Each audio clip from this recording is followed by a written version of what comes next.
Yeah, just a quick review of the IPOW Patella Stabilizer Knee Strap. So these kind of bands decrease knee pain by decreasing strain on the patellar tendon. And there are two ways that researchers think that these bands work to do this. The first way is that they increase the angle between the patella and the patellar tendon.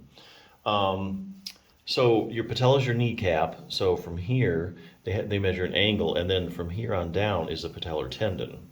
And so there's an angle between there, and it increases the angle, and that takes stress off of it.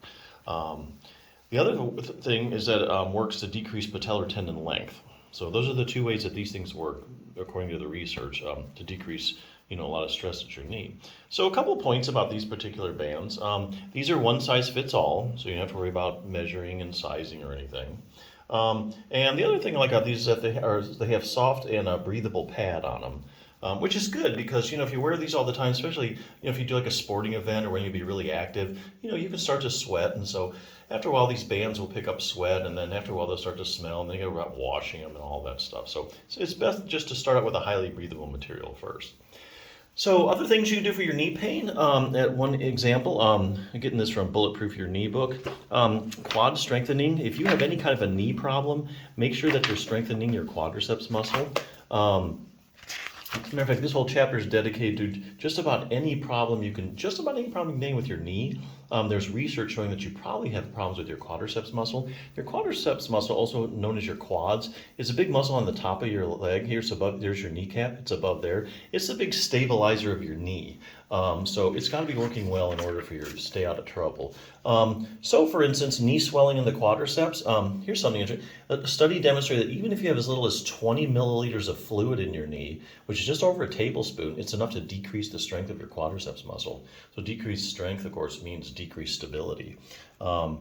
Knee injuries in the quadriceps, research has shown that if you've had, if you fractured your tibia, surgical opening of the knee joint, any kind of knee surgery where they opened it up, could have decreased quad strength.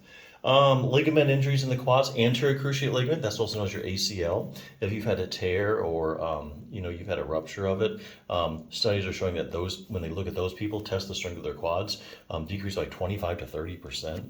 Posterior cruciate ligament, your PCL, medial collateral ligament, same thing. Knee pain in the quadriceps, having chronic pain, people with chronic pain in their knee just show that they have decreased quadriceps strength.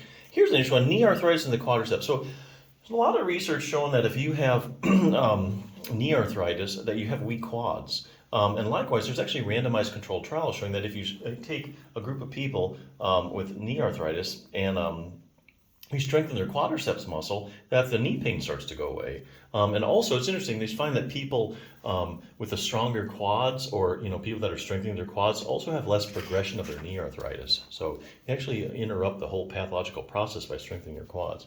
Patellofemoral pain syndrome in the quads. The list just goes on and on. It's really kind of ridiculous. But you make sure you strengthen your quads. Fine-tune control over your knee, just another place to go. Sometimes you have a knee problem and you're having pain in your knee, but the problem is actually up at your hip. So classic examples like iliotibial band syndrome. If you take groups of people with iliotibial band syndrome and you test the strength of their hip abductors, you find that they're really weak. So hip abductors are responsible for keeping your pelvis level as you walk, bringing your leg out to your side. Likewise, there's actually randomized controlled trials showing that if you take people with iliotibial band syndrome and you do hip abductor strengthening, that their pain goes away and they don't have iliotibial band syndrome anymore. So definitely something to look at. Knee flexibility, of course, we all know we need to keep our knees, flexible, bending and straightening. What a lot of people probably don't know is that your knee actually rotates as well. About the last 10 to 15 degrees of extension, that's you straightening your leg.